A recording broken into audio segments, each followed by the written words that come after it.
Disney and Marvel really haven't been handling their business very well recently. I would say dismal Disney is kind of a way of life around here, so I have been observing it going on the better part of 3 to 4 years now.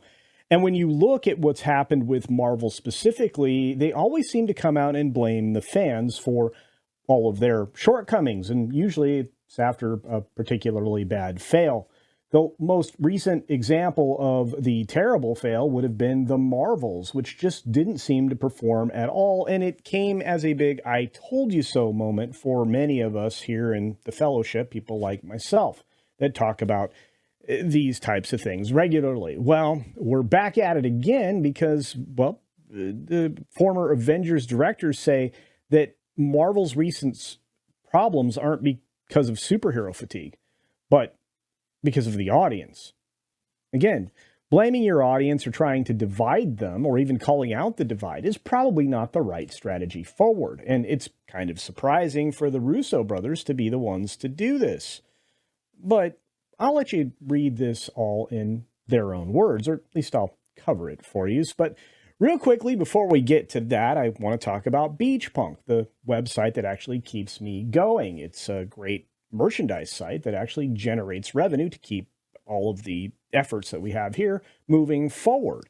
And right now it's summertime, or we're coming into summer, and you have a great opportunity to pick up a nice pair of rooster themed shorts. You can get all kinds of stuff there. There's sandals, there's slides, there's shoes, there's purses and tote bags. But these shorts are pretty amazing and kind of unique, and they also come in a palm pattern, so you might want to check those out. Of course, getting back into the story real quickly, I'll just say that Avengers directors say Marvel's recent problems aren't due to superhero fatigue, but a big generational divide about how you consume media.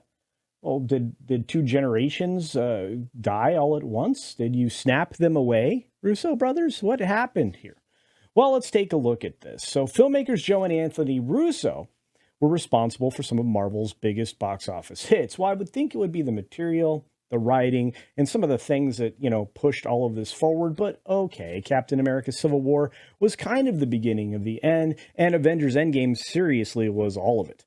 They don't really believe in superhero fatigue, according to this article. They don't think that's to blame for the recent struggles. Marvel had a very difficult 2023 with 2 flops. Well, they were incredibly egregious flops. I'd say even after you calculate the budget for Guardians of the Galaxy 3, you'd have to agree that that didn't necessarily rock the box office either.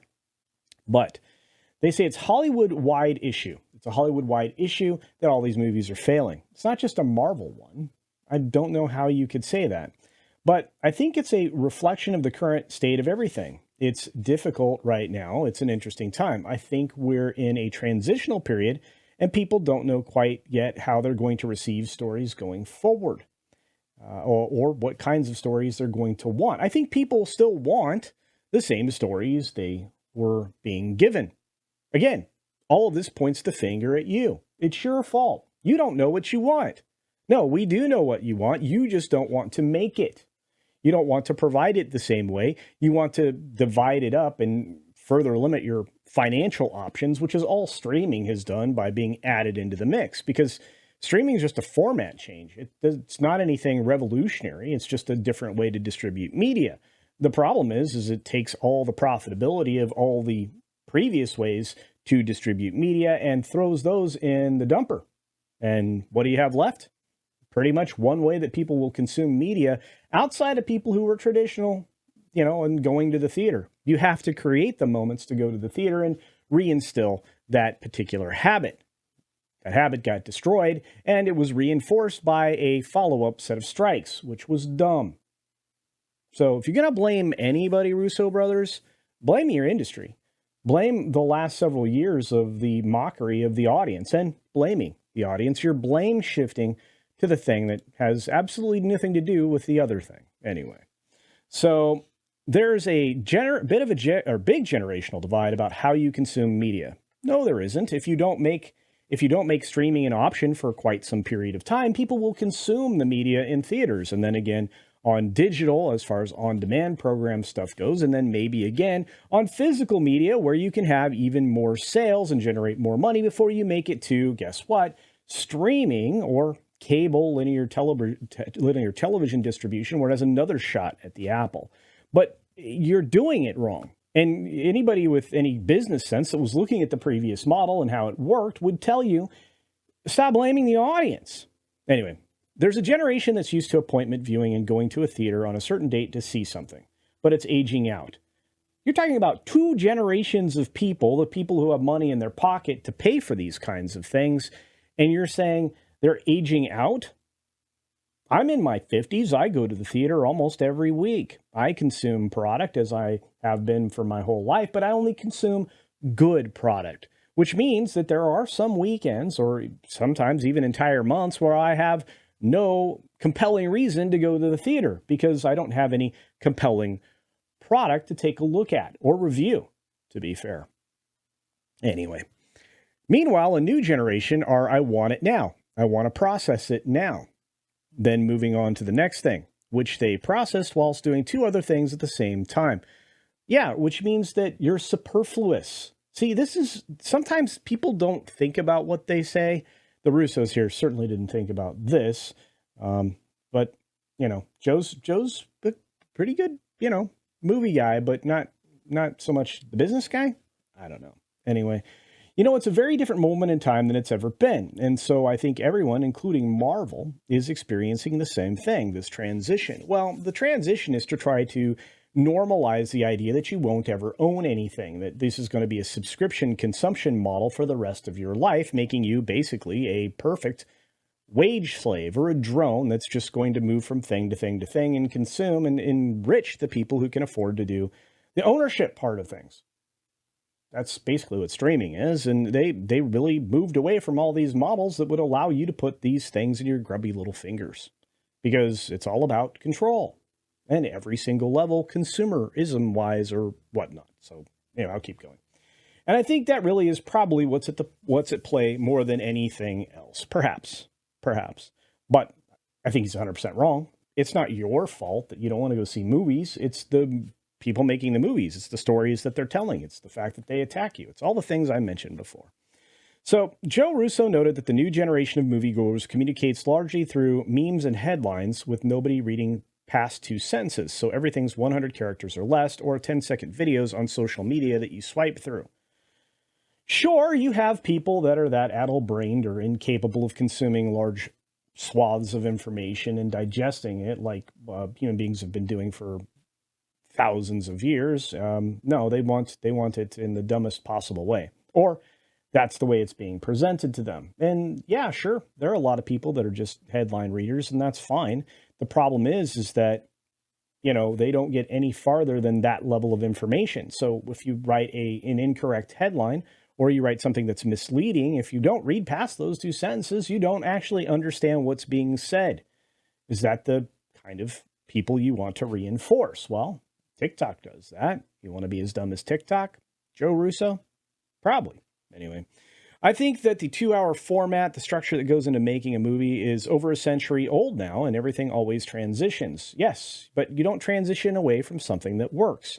And the things weren't 2 hours long for over a century. That's not true. The structure of film is largely the same, but you go back in time and, they have very short silent films and very short other films. We only started to expand the frame when we had bigger stories to tell that were compelling and would draw an audience. It also made sense if you're asking more from the audience to give them more story, which is often what happened. Now, I guess, do you want to charge 15 cents for each one of your tiny little movies that you're trying to project on society here? I don't know. You think anybody would want that model? I certainly wouldn't. I like to consume my entertainment for, pennies on the dollar, but I want to get some value out of that. I don't think you get value out of the short form stuff. We already know that Quibi died a very quick death because nobody was willing to get into that particular format. And I have a feeling that TikTok is about to run its course. And I think the fact that YouTube is moving away from shorts because they're not very monetizable and people are really not utilizing them the way that they'd hoped, that now we're on to the next thing with YouTube and others. But that's a conversation for another time. So there's something happening again, and that form is repetitive. That's what they're talking about. And it's hard to to reinvent that form. And I think this generation is looking for ways to tell their own stories that service their own sort of collective ADHD. Well, that was kind of foisted upon them, but if you don't want to talk about that, that's fine. Just I would buck the trend and make good quality things. By the way, good quality things running 2 hours still make an awful lot of money. I'm looking at you, Super Mario Brothers and Barbie, for what I thought of it, which was a terrible film, but it made a bunch of money, and it was longer than, 5 or 10 minutes or 10 or 15 seconds. Definitely longer than 2 sentences. So the superhero fatigue question was around long before the work we were doing. So it's sort of an eternal complaint like we used to cite back in the early days with superhero work. Well, you also have, Western fatigue and things like that. There's a bunch of this around the world. And I have a feeling that you'll find that people still want long form film. And they don't mind if it's superhero, if it's a good story, because I don't think it's superhero fatigue either. I think it's poor story. I think it's woke story. I think it's message story that people are tired of. That's what I think. So as concerns about superhero fatigue continue to be discussed, the comic book movie world, The Batman villain Paul Dano recently made headlines saying that perhaps it's a good thing. I don't know. I'd like to go back to Westerns, please. I would like to go back to a quality Star Wars sci-fi product, but are we going to get that? Probably not. So regardless, you have all these people talking about the very thing that really did make Disney go and reach the heights that they did in 2018 and 2019 when they controlled approximately 1/3 to a little more than 1/3 of the box office revenue. They had set record numbers back then in their ability to, put out these films that would draw people's attention, building on a cumulative story that started off in a very small film that was, in that 2-hour time frame. Iron Man. Very strange indeed. Attacking the audience, probably not the way to go, and I think that superhero films are just bad because they're bad movies, not bad because they're superhero. But I could be wrong. And I'm going to ask you.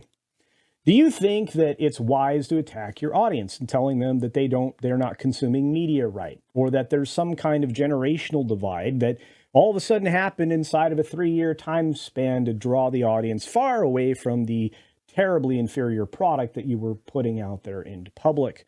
Taking a year off because of political reasons, and then taking, several months off because of some other reasoning like strikes and things like that may not have been a good choice. Maybe taking any kind of time off from your audience results in bad, results. Let's take a look at what happens when the sports go on strike. Again, whether it be for political reasons or because of, work condition reasons or even salary reasons, moving away from those things does not help anybody. In fact, it breaks the habit, which means that every time it's been done in football, baseball, basketball, and hockey, it's taken a long time to bring the audience back. Breaking the habit breaks the media, at least for the short period of time, and it takes a long time to rebuild it. So instead of attacking it from that side of the equation, it's attacked from another side of the equation. Anyway, let me know what you think. Was it okay for the Russos to attack superheroes, say that it was superhero fatigue and that it was all your fault, you're a bad audience because you don't know what you want, whether it be long form, short form, or somewhere in between? On that note, please double check, make sure you're still subscribed to the channel. We are marching towards 25K. I have been stymied by the very platform that I'm on right now. So if you wouldn't mind, double check, turn the little red button to gray, make sure you're subscribed, turn on all the notifications so you don't miss any of the amazing live streams, any tab activity, and of course, any videos that I release, which I seem to be releasing more and more. And with that, be sure to take care of yourself. Take care of others, and until next time, see ya.